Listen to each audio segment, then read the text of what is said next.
اس کی نشانیوں کا تذکرہ کیا جو کہ آیات میں بیان ہوئی، اور یہ آیات بھی انہی نشانیوں کا تسلسل ہے۔ نشانی یا گواہی، دیکھیں بظاہر خدا وحدہ لا شریک ہے، قادر مطلق ہے، بے اور شک اس کے لیے کسی کو بھی گواہ کے طور پر کچھ پیش کرنے کی ضرورت نہیں ہے، لیکن وہ ایک ایسی عادل ذات ہے کہ جو ہر بات دلیل کی بنیاد پر، برہان کی بنیاد پر کرتا ہے۔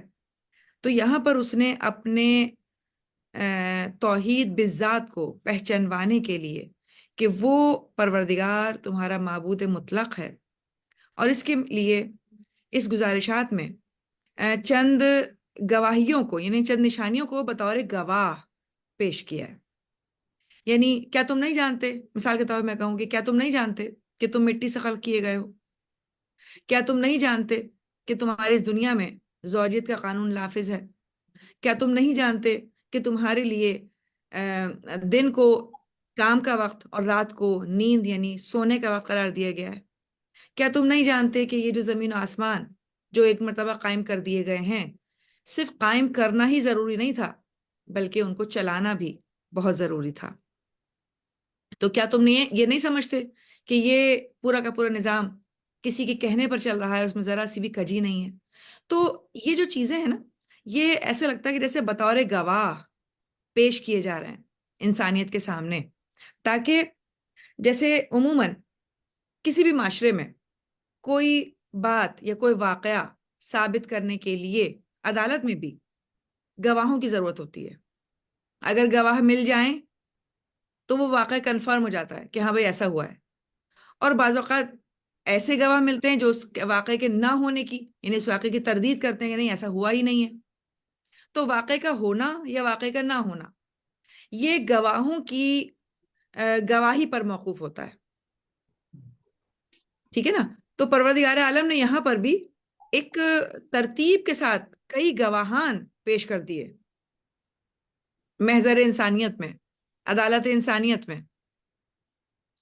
کہ عموماً دو گواہی کافی ہوتے ہیں کسی واقعے کو بیان کرنے کے لیے، کسی واقعے کو ثابت کرنے کے لیے۔ تو یہاں پر تو بطور خاص اگر ہم یہ لسٹ بنائیں تو کم از کم 12-14 نشانیاں پروردگار عالم نے پے در پے بیان کی ہیں۔ تو پورا ایک گواہوں کا ایک پورا کا پورا ایک سلسلہ ہے جو پروردگار عالم نے اس توحید کو ثابت کرنے کے لیے، اس توحید کی موجودگی کو لوگوں کے سامنے بیان کرنے کے لیے یہ سلسلہ پروردگار عالم نے اپنے اس پیغام میں جاری کیا۔ اب آئیں ان آیات کی طرف کہ جس میں سب سے پہلے پروردگار عالم نے دن اور رات کی جو نشانیاں ہیں وہ اس حوالے سے کہ تمہارے لیے اس میں رات کو یعنی نیند کو قرار بھی دیا، اور تمہارے لیے اس میں کام کو بھی قرار دیا۔ یعنی رات میں تمہارے لیے نیند تمہارے لیے ایک نعمت ہے، اور دن میں تمہارے لیے اللہ کے فضل کو تلاش کرنے کے لیے دوڑ دھوپ کرنا، تلاش اور جستجو کرنا، یہ خود ایک نعمت ہے۔ اور اس میں ان لوگوں کے لیے نشانیاں ہیں کہ جو سنتے ہیں۔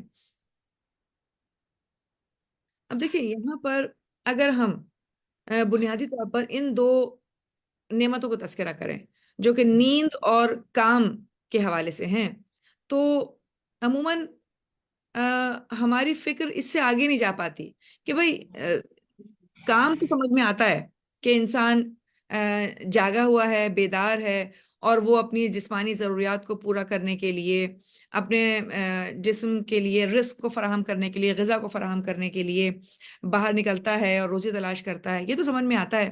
لیکن یہ نیند کس طرح سے نعمت الہی ہو گئی؟ یہ تو بس جب تھک گیا تو سو گیا۔ تو پروردگار عالم نے یہاں پر نیند کو بھی دن میں کام کرنے سے پہلے تذکرہ کیا ہے۔ یعنی اس کا مطلب یہ ہے کہ یہ جو آپ کے دن میں کام کرنے کی صلاحیت ہے نا، یہ اس بات پر موقوف ہے کہ آپ کا جسم کس قدر چست اور توانا ہے۔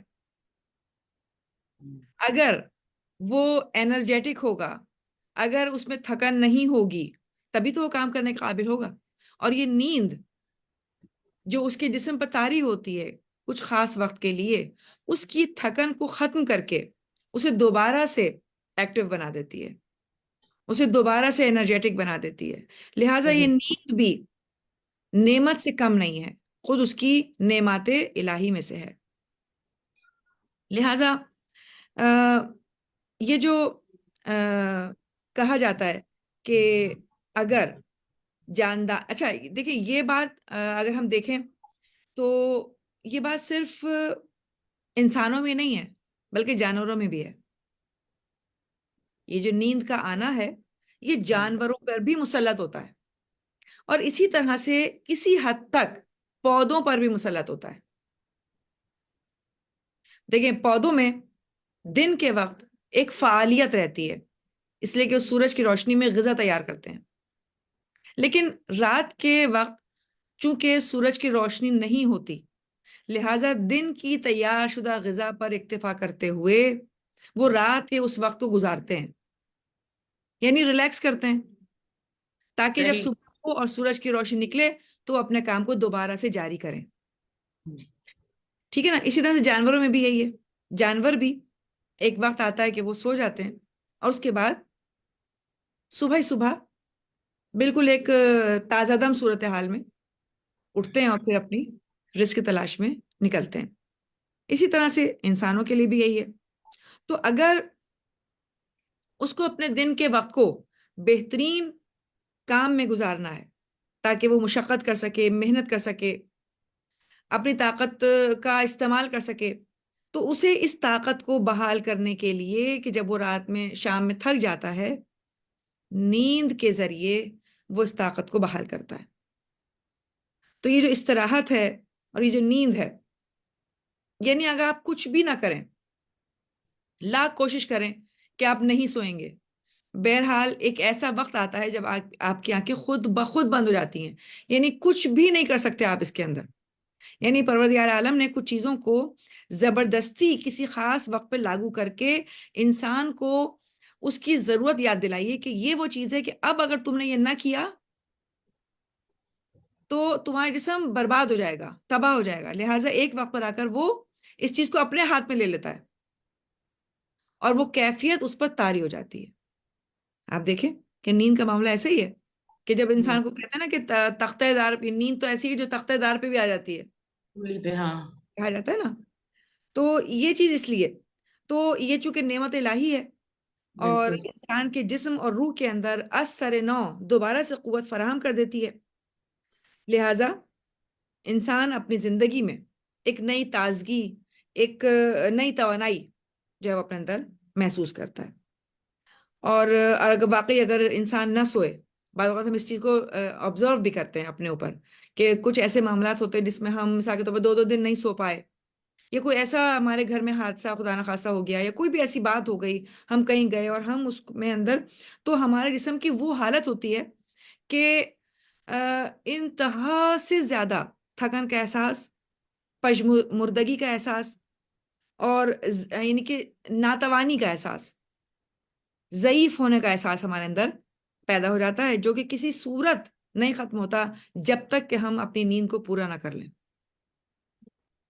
تو اگر واقعی نیند نہ ہوتی تو ہمارا جسم نہایت فرسودہ ہو جاتا، ضعیف ہو جاتا، ناتواں ہو جاتا، اور ہم کسی بھی کام کرنے کے قابل نہیں ہوتے. لہٰذا اگر ہم نے اپنے جسم کو طول عمر، سلامتی یا بقا کی طرف لے کے جانا ہے تو نیند بھی ایک لازمی حصہ ہے ہماری زندگی کے اندر. تو یہ جب ہم، وہی بات ہے نا کہ جب ہم کسی بھی چیز کے سائنسی فائدے سنتے ہیں اور پڑھتے ہیں تو ہم کہتے ہیں ارے واہ، یہ بات تو ہم نے قرآن کریم میں بھی پڑھی تھی. بالکل ایسے ہی، بالکل ایسے ہی. یعنی ہم اپنے زندگی کے تجربات کو مطلب ثابت کرنے کے لیے قرآن کو دیکھ رہے ہوتے ہیں، یا قرآن کے حصوں کو ثابت کرنے کے لیے روزمرہ کی زندگی کو دیکھ رہے ہوتے ہیں. لہٰذا قرآن کریم وہ ہدایت کی کتاب ہے کہ جس میں بظاہر کچھ نقطے ہوتے ہیں جو بیان کیے جاتے ہیں، پوری تفصیل نہیں ہے، لیکن آپ کو جب ایک کلو دے دیا جائے، یعنی جب اہل علم کو، اہل عقل کو ایک کلو مل جائے اور وہ جب اس پہ جستجو کرتے ہیں تو وہ اسی بات کو, اسی حکمت کو کنفرم کرتے ہیں جو قرآن کریم میں انہوں نے جو ہے پڑھی ہے. اس کے بعد دن کے اندر روزی کمانا, اور یہ خود ایک نہایت یعنی ایک ایسا امر ہے جس کو میں کہوں کہ اگر آپ یوں دیکھیں اس پورے معاشرے میں, اس پوری دنیا میں, انسان بنیادی طور پر بھاگ دوڑ کس لیے کر رہا ہے؟ اپنا پیٹ بھرنے کے لیے. بالکل. اور اس میں وہ کس حد تک جا رہا ہے یہ ہم سب کو معلوم ہے کہ اس میں بعض اوقات حلال اور حرام کی تمیز ختم ہو جاتی ہے, جائز اور ناجائز کی تمیز ختم ہو جاتی ہے. یعنی ایک دوڑ ہے جو انسانوں کے دماغ پر, ان کے سروں پر مسلط ہے, اور وہ اس دوڑ میں آگے سے آگے نکلنا چاہتے ہیں.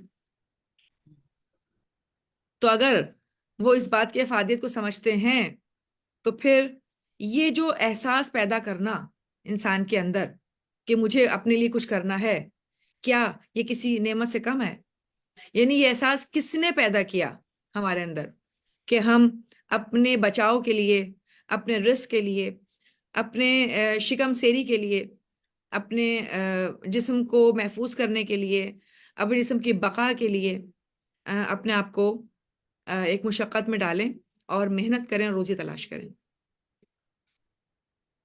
لہٰذا عموماً ہوتا تو یہی ہے کہ دن میں انسان روزی تلاش کرتا ہے, رات کو معمولاً وہ سوتا ہے, لیکن یہ لازمی نہیں ہے. دیکھیں اب آج کل کے دور میں زیادہ تر جابز رات کی ہو گئی ہیں جی, اور دن میں انسان سو رہے ہیں. تو اگر واقعی یہ اتنا زیادہ جبری طور پر پروردگار لاگو کرتا تو ہمیشہ انسان کو رات ہی کو نیند آتی اور دن کو نیند نہیں آتی.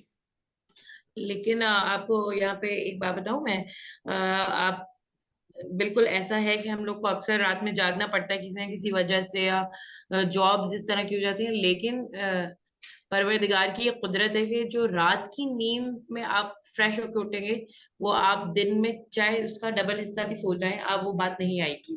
یہ بات بالکل حقیقت ہے. اس لیے کہ دیکھیں جب جو فطرت کا قانون ہوتا ہے نا, اس میں تبدیلی کوئی نہیں لا پاتا. بالکل ایسے ہے. لیکن اس حد تک بھی ہمیں اختیار دیا ہے کہ اگر ہمارے لیے ممکن ہو, دیکھیں کچھ لوگ کے بالکل روٹین چینج رہتے ہیں. جیسے مثال کے طور پر اللہ نے کہا کہ ٹھیک ہے تمہارے لیے بہتر ہے کہ تم رات کو سو اور دن کو کام کرو, لیکن کیا انسان کے لیے یہ ممکن نہیں ہے کہ وہ رات کو جاگے اور کام کرے اور دن کو سوئے؟ ہاں ممکن بن گیا ہے, مطلب ممکن بن گیا ہے. میں یہ نہیں کہہ رہی کہ ایسا ہو جانا چاہیے, لیکن یہ کہ اگر انسان کے پاس یہ اختیار نہ ہوتا تو یہ ممکن نہ ہوتا. لہٰذا پروردگار عالم نے اس کے اندر یہ نعمت دے کر کچھ حد تک اختیار ہمیں بھی دیا ہے کہ ہم اپنے حساب سے, اپنی زندگی کے حالات کے حساب سے ان چیزوں کو مینج کر لیں. پھر اچھا, جیسے مثال کے طور پر جو نیند کی بات ہو رہی تھی, میں نے کہا کہ اگر واقعی ہمیں کئی گھنٹے گزر جائیں کام کرتے کرتے تو ایک وقت ایسا آتا ہے کہ انسان کی آنکھیں خود بخود بند ہو جاتی ہیں. آپ یقین کریں کہ اس چیز کو ظالموں نے, ستم شعاروں نے اس چیز کو اس طرح استعمال کیا کہ جب کسی کو قید کرتے تھے یا کرتے ہیں, اب بھی یہ چیز موجود ہے, تو اس کی نیند کو ختم کر دیتے ہیں, کوشش کرتے ہیں کہ وہ نہ سوئے. اور یہ بہت زیادہ اذیت کا سبب ہے کہ مسلسل ایک انسان کو جگائے رکھنا کہ وہ اپنے بالکل جسم کے مفلوج ہو جانے کا بالکل, یعنی اس حد تک پہنچ جائے کہ اس کا جسم مفلوج ہو جائے, یعنی اس کی قوت ارادی کو سلب کر کے, اس پر زبردستی کر کے اس کے ساتھ وہ سلوک کرنا جو وہ چاہتے ہیں, اور تاکہ وہ چیز منوا سکیں جو وہ اس سے کہلوانا چاہتے ہیں یا جو اس سے منوانا چاہتے ہیں. صحیح. یہ اس طرح سے بھی جو ہے وہ, اور ہم تو اس حوالے سے تذکرہ بھی کرتے ہیں واقعہ کربلا میں کہ جس طرح سے شہزادی زینب کو, جس طرح سے اہل حرم کو, جس طرح سے چوتھے امام کو مسلسل کوشش یہ کی جاتی تھی کہ پورے سفر میں وہ سونے نہ پائیں, اور جیسے ہی ان کی آنکھ بند ہوتی تھی کوئی نہ کوئی شخص جو ہے وہ ان پر اذیت ان کو دینے کے لیے جو ہے وہ ان کے سر پہ آ جاتا تھا. تو یہ بھی ایک طریقہ ایجاد کیا لوگوں نے. کہاں پروردگار عالم اس کو نعمت کے طور پر بتا رہا ہے اور کہاں اس نعمت کو یعنی سوء ادب کے ساتھ انسانیت نے استعمال کیا. اچھا پھر اس کے بعد اب نیند کا جو معاملہ ہے اس میں بھی یہ کہ بعض اوقات گہری نیند ہونا، بعض اوقات اچڑتی ہوئی یا بالکل ایسی نیند کے جس میں بار بار آنکھ کھل جاتی ہے، ہر طریقے کی. یعنی کہ پروردگار عالم نے ہمارے جسم کے اندر مختلف صلاحیتیں رکھی ہیں، ہم جس حساب سے بھی چاہیں اس کو استعمال کر سکتے ہیں. اور واقعی یہ وہ نعمت ہے جو انسان کے جسم کے اندر جو سکون اور جو نشاط پیدا کرتی ہے، جو توانائی دوبارہ سے پیدا کرتی ہے. واقعی اس کی کسی بھی طرح تعریف جو ہے نا کما حقہ ناممکن ہے کہ ہم اس کی توصیف بیان کریں.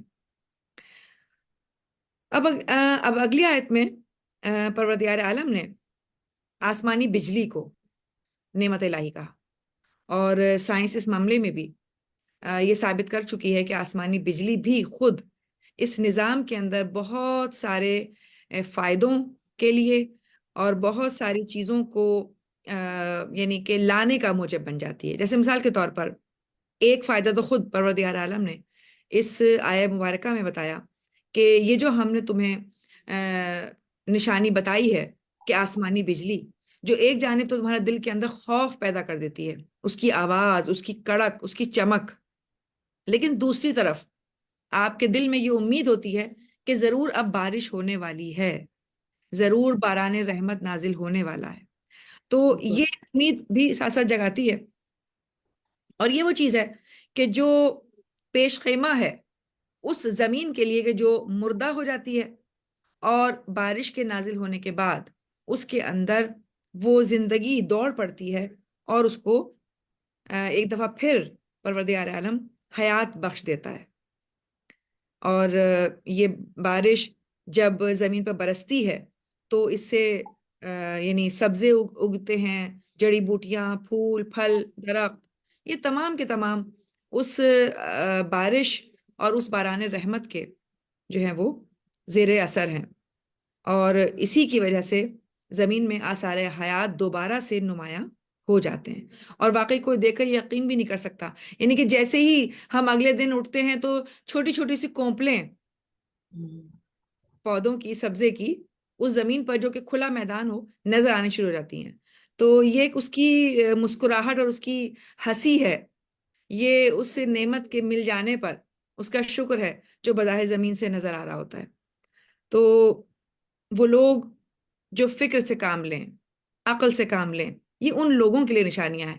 دیکھیں پروردگار عالم ہمیشہ ہمیشہ صاحبان فکر کو، صاحبان علم کو، صاحبان بصیرت کو متوجہ کرتا ہے کہ دیکھو میں نے جو تمہیں یہ حواس خمسہ عطا کیے ہیں، یہ جو عقل عطا کی ہے، تو ان کا استعمال کرو. دیکھو کہ یہ جو نشانیاں ہم تمہارے جانب بتا رہے ہیں کیا واقعی ایسا ہے کہ اس میں تمہارا کوئی عمل دخل ہے، یہ واقعی یہ سب کا سب ہماری ہی جانب سے ہے.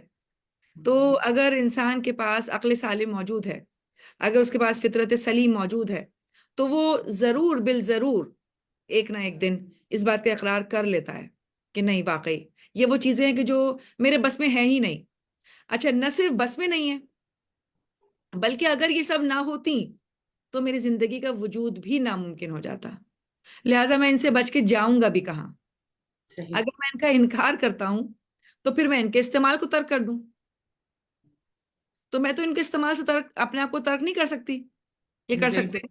تو جب ہم ان تمام چیزوں کو فیض اٹھا رہے ہیں تو پھر ہماری عقل کیوں نہیں پکار پکار کر کہتی کہ ان سب کا بنانے والا ایک ہے.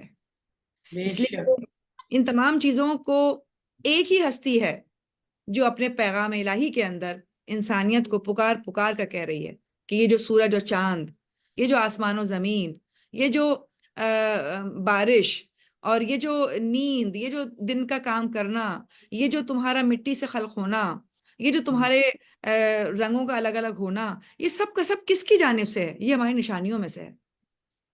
تو وہ تصور کہ جہاں خدا کے علاوہ کوئی اور خدا ممکن ہے، یہ ان قوموں میں فکر کا باعث ہے کہ جو اپنے ہر کام کے لیے ایک الگ خدا بنا لیتے تھے.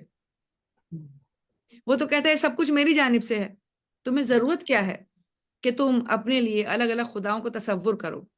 کیا یہ تصور کافی نہیں ہے کہ تمہاری فطرت کسی نہ کسی خدا کی عبادت کرنے کو تیار ہے؟ تو اتنے سارے خداؤں کی عبادت کیوں کرنا چاہتے ہو؟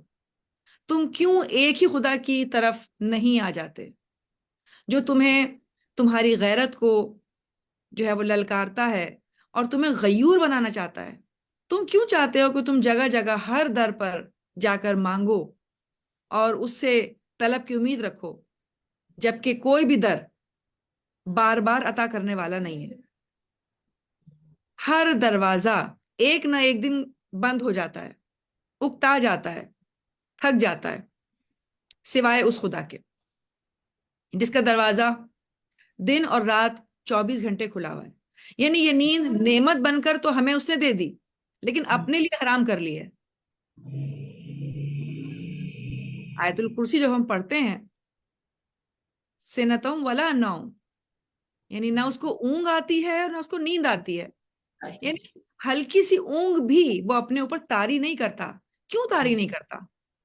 اس لیے کہ ایسا نہ ہو کہ کوئی ایک بھی ایسا اس وقت میرے دروازے پر آئے اور میں اس کی طرف متوجہ نہ ہوں. یعنی اس کا مکمل طور پر حاضر و ناظر رہنا, اس کا مکمل طور پر بیدار رہنا خود ہمارے لیے فائدہ مند ہے. یعنی ہم کبھی بھی اس کے در سے مایوس نہیں ہو سکتے. اس کا کوئی آرام کا وقت نہیں کہ ہم تھوڑی دیر انتظار کریں اور اس کے بعد اس کی طرف رجوع کریں. وہ جب چاہے ہمیں عطا کرتا ہے. یہ کتنی بات. اس کے بعد آخری آیت کہ جس میں پروردگار عالم یہ کہتا ہے کہ دیکھو یہ جو زمین و آسمان میں ایک پورا کا پورا نظام قائم ہے, اس کی ایک نشانی یہ بھی ہے کہ یہ زمین و آسمان اس کے حکم سے قائم ہے. یعنی صرف پیدا کرنا ہی اس کے بس میں نہیں تھا.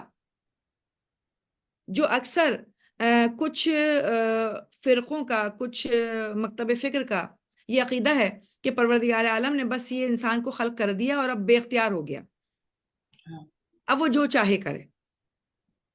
ایک فرقہ یہ کہتا ہے, ایک مکتب یہ کہتا ہے کہ نہیں, سب کچھ اسی کے ہاتھ میں, اس نے انسان کو کچھ بھی نہیں دیا, بس اب یعنی کوئی پتا بھی اس کے مرضی کے بغیر نہیں ہل سکتا. واقعی اس میں کوئی شک نہیں ہے کہ کوئی ایک چیز بھی اس کے علم میں ممکن ہی نہیں کہ نہ ہو. اس کی مرضی ہوگی تو وہ کام ہوگا, لیکن اختیار دینے کے بعد اختیار کو سلب کر لینا, یہ کہاں کی عقل بندی ہے, یہ کہاں کا عدل ہے. تو پروردگار عالم نے جب اس نظام کو قائم کیا تو اس نظام کو چلانے کے لیے ذمہ داری بھی خود اٹھائی. اور یہ جو اجرام فلکی ایک بے اندازہ یعنی اربوں کی تعداد میں, ان گنت تعداد میں یہ کہکشائیں پورے نظام قدرت کے اندر, کائنات کے اندر موجود ہیں.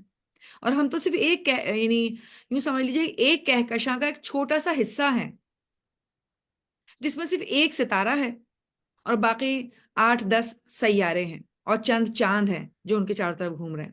بلکہ ایسے کئی نظام یعنی اربوں نظام ایک ایک کہکشاں کے اندر موجود ہیں, اور ایسے اربوں کھربوں ستارے سورج کے مثل, سورج سے بڑے موجود ہیں کہ جو اسی طرح چمک رہے ہیں. تو ہم تو ابھی تک سورج کی طرف ہی نہیں دیکھ پاتے. صحیح جب بات ہے. پوری یعنی آب و تاب کے ساتھ روشن ہوتا ہے تو ہم باقی کو تو کہاں دیکھ پائیں گے. تو یہ تمام چیزیں جو ابھی ہمارے تصور میں بھی نہیں آ پا رہی, تو وہ اسی منظم انداز میں چل رہی ہیں. تو یہ کون ہے جو انہیں چلا رہا ہے؟ تو اس کا ایک امر یعنی اس کا حکم جو نافذ ہے, اور اس کے حکم کی بدولت یہ تمام چیزیں اپنی اپنی جگہ پر بدستور موجود ہیں. آپ دیکھیں فزکس کے میدان میں بہت سارے قوانین سائنسدانوں نے جب ڈسکور کیے تو اس میں قانون یہ تھا کہ ہر شے اس پوری کائنات میں ایک دوسرے کے ساتھ کشش رکھتی ہے, اور اگر یہ کشش نہ ہو تو زمین کا اعتدال, زمین کا بیلنس ختم ہو جائے. تو یہ جو زمین چاروں طرف یعنی سورج کے چاروں طرف گھوم رہی ہے، یہ کس بنا پہ گھوم رہی ہے؟ کون ہے جو اسے چاروں طرف گھما رہا ہے؟ کون ہے جو اسے اپنے ہی محور کے گرد گھما رہا ہے؟ کون ہے جو اس پورے سولر سسٹم کو کسی اور چاند کی طرف، سورج کی طرف گھما رہا ہے؟ یعنی پورا ایک کنیکٹیوٹی کا، کشش ثقل کا ایک پورا کا پورا نظام ہے، جس کے تحت ہر چیز بیلنسڈ پوزیشن میں موجود ہے، کہ نہ تو آپس میں آ کے چپک جاتی ہے اور نہ ہی اتنی اس حد تک دور ہو جاتی ہے کہ بالکل ایک دوسرے کے اختیار میں نہ رہے۔ بالکل یہ وہ قانون ہے قوت جاذبہ اور قوت دافعہ، یعنی اٹریکشن اور ریپلجن کا قانون، کہ جو اس پورے نظام کائنات میں چل رہا ہے اور اسی کے ایک حکم پر چل رہا ہے۔ اگر اس میں ذرا بھی سر منہ فرق آ جائے تو قیامت ہی آ جائے۔ اور واقعی اس کے لیے یعنی قیامت کے آنے کے لیے زیادہ تگ و دو نہیں کرنا پڑے گی، اس پورے نظام کو چلانے کے لیے زیادہ تگ و دو کرنی پڑتی ہے۔ ذرا سا بس ادھر ادھر ہوا سب درم برم، سب کچھ درم برم ہو سکتا ہے۔ تو پروردگار عالم نے یہاں پر جو تقوم کا لفظ استعمال کیا ہے، وہ ان تمام اجرام فلکی کے قیام اور ان کے ثبات قدم کی طرف اشارہ کرتا ہے، کہ یہ جو اپنی اپنی جگہوں پر کھڑے ہیں، یہ جو قیام کی حالت میں ہیں، یہ اس امر خدا پر قائم ہے جو ان پر نافذ ہے۔ اور بڑی ایک لطیف تعبیر علماء نے اس معاملے میں دی، وہ کہتے ہیں کہ انسان کی پوری زندگی میں جو سب سے بہترین حالت ہوتی ہے، وہ ہوتی ہے حالت قیام، جب وہ کھڑا ہوا ہوتا ہے۔ سب سے اچھی پوزیشن اس کی حالت قیام ہے، کہ جس میں وہ اپنی پوری توانائی کے ساتھ زندگی کے افعال کو انجام دیتا ہے اور سب سے زیادہ اپنے آپ کو فرحت بخش محسوس کرتا ہے۔ تو کہتے ہیں قیام ہی کی حالت کو پروردگار عالم نے استعمال کیا ان اجرام فلکی کے اوپر، کہ یہ بھی قیام کی حالت میں کھڑے ہیں۔ کس قیام کی حالت میں؟ کہ جب وہ امر خدا کی وجہ سے اس حالت میں موجود ہیں۔ اور اس کے بعد امر کے استعمال سے، امر کے لفظ کے استعمال سے اس نے اپنی قدرت کو مراد لیا، کہ اس عظیم اور وسیع کائنات میں اس کے ایک حکم ہی کی بدولت یہ پورا نظام قائم ہے۔ لیکن اسی آیت کا آخری جملہ کہ وہ کہتا ہے کہ جب وہ تمہیں قیامت میں زمین سے بلائے گا، اٹھائے گا، تو تم فوراً نکل پڑو گے۔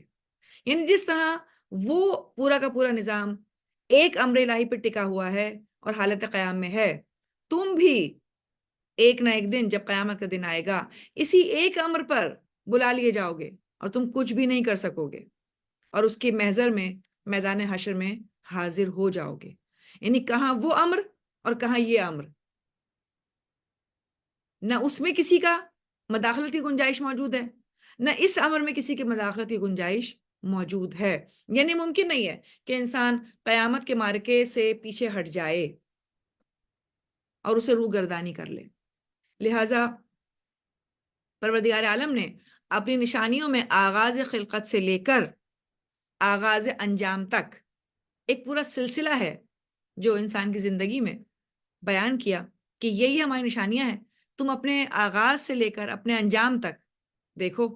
دیکھیں، اور پھر دوسری بات یہ ہے کہ اگر کوئی کہتا ہے کہ بھئی ہمیں کیا معلوم کہ انجام ہوگا یا نہیں ہوگا، تو ان کے لیے اتنا ہی کہنا کافی ہے کہ جب تم نے اپنے آغاز کو پہچان لیا، اور جس نے اس آغاز کو نشانی کے طور پر بیان کیا تھا تم نے ثابت کر لیا، جس طرح تم نے دیکھا کہ زمین آسمان اس کی مرضی سے چل رہے ہیں اور تم کچھ بھی نہیں کر پا رہے، جس طرح تم نے دیکھا کہ تم پر نیند مسلط ہو جاتی ہے اور تم اپنے آپ کو جگا نہیں پاتے، جس طرح تم نے دیکھا کہ مردہ زمین پر جب بارش برستی ہے تو سبزہ اگتا ہی اگتا ہے، تو جب یہ تمام چیزیں کنفرم ہو رہی ہیں اور تمہاری عقل ان کو تسلیم کر رہی ہے، تو پھر یہ بات بھی تم تسلیم کرو کہ ایک نہ ایک دن جب وہ کہہ رہا ہے کہ ہم تمہیں اٹھائیں گے اور تمہیں میدان محشر میں لے آئیں گے، تو یہ بات بھی ضرور پوری ہو جائے گی۔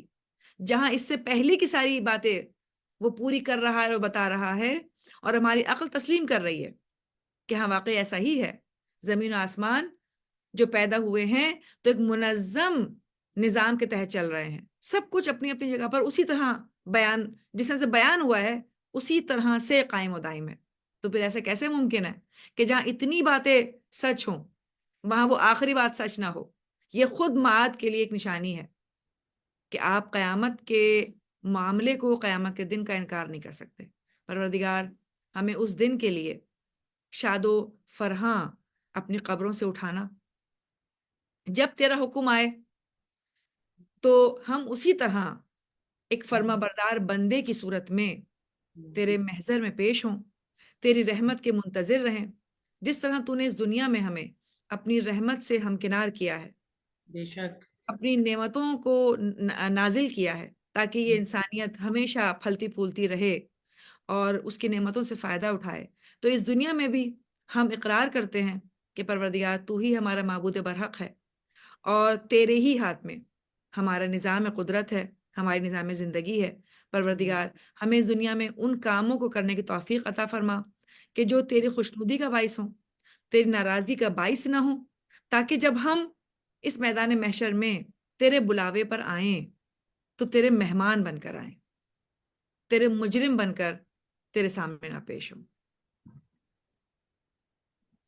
بہت بہترین، بہت شکریہ کہ آپ نے اتنی خوبصورت انداز میں تفسیر بیان کی اور وقت کا نہیں پتہ چلا۔ اسی کے ساتھ ہی ناظرین، آج ہم نے سورہ روم کی 23، 24 اور 25ویں آیت کی تفسیر جانی۔